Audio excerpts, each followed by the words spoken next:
Hi, I'm Mike Graham, and this is Lighting Insights.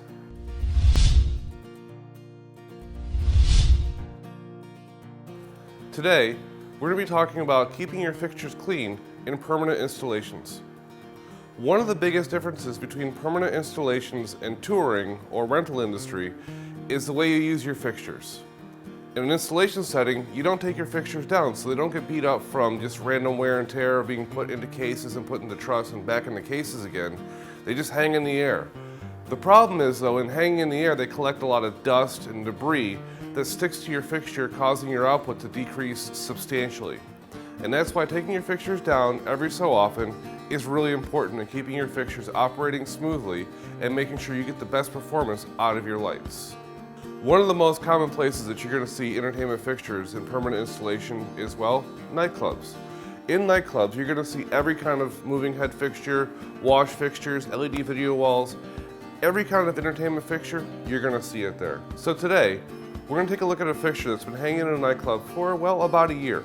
This fixture's it's dirty on the inside, dirty on the outside, and we're going to take a look at how that dirt and grime buildup has affected the performance of this fixture over the past year. Okay, so like I was saying before, this fixture's been hanging in a club for about a year.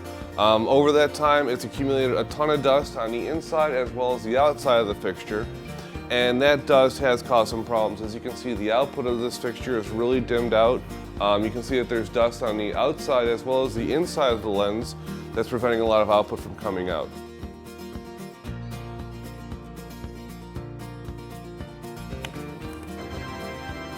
So now we got all the covers off this guy and you can see how incredibly dirty it is on the inside.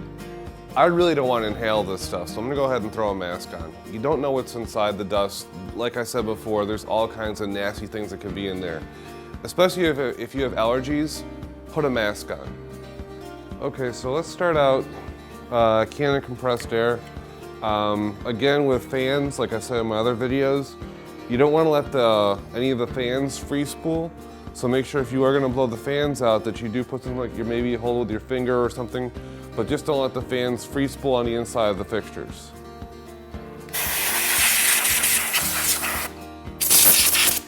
So while you're inside the fixture, your standard checks as well. Make sure of your belt tension, make sure it feels pretty good. Check and see if your belts are fraying or if they're wore out. If they're wore out, you are going to want to replace them. Nightclubs again are notorious for fast movements, jerky movements, so it's a good chance that your belts may have some wear, especially after a year of constant use. Something worth checking out. Okay, so like I was saying before, when you start getting buildup around your lamp, that's a sign of possible danger. Again, some dust is flammable. If you get enough of it built up in there, you could see yourself having an issue. Again, this is why it's important to go ahead and blow these fixtures out every so often. Make sure that you don't have this kind of level of dust inside the head of your fixture. So we've gone ahead and blown off most of the dust. As you can see, we're already looking a lot better. So now it's just a matter of taking some cleaning fluid. I like isopropyl alcohol because it evaporates as you're cleaning it.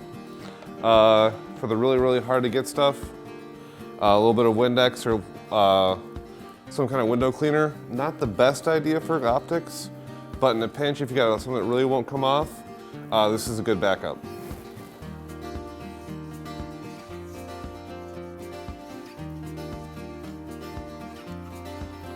I like using gauze pads for cleaning optics because they're dust-free, they're lint-free, they're sterile, and they're readily available, and they're cheap.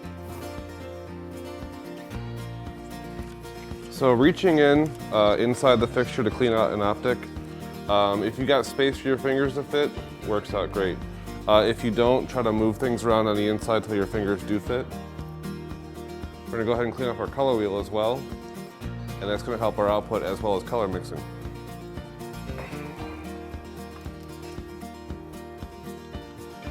For doing that, because I don't want to just reach my hand in there, I'm going to go ahead and use a big Q-tip.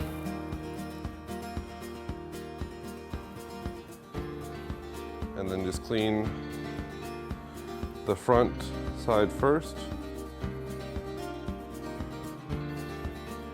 And then with a smaller Q-tip, I'll get the inside of that because I can't get it with a bigger one. The same thing goes for the prism wheels. You're going to want to go ahead and do front and back with those. Again, I would use a Q-tip just because it's easier to reach in with those.